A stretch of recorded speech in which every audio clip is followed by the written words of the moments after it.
At day in a life, tara, luto tayong ulam. Timplahan natin ng asin, pamintang pino, at lagyan ng konting lambing at pagmamahal.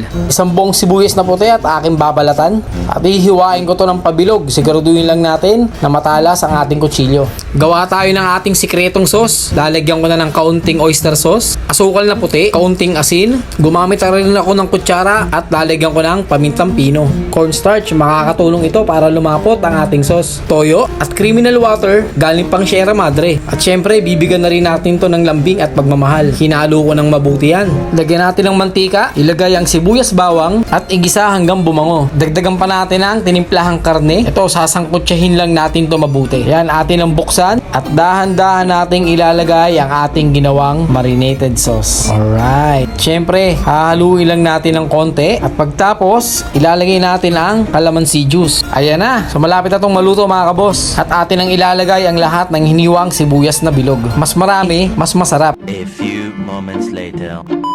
Turn off the fire, check na natin. Ayan, luto na mga kabos. Kanin na lang ang kulang, rarancho verde na tayo. Pero syempre, kailangan tikman muna natin. Free taste. Wala pa pala akong sinaing. Sarap.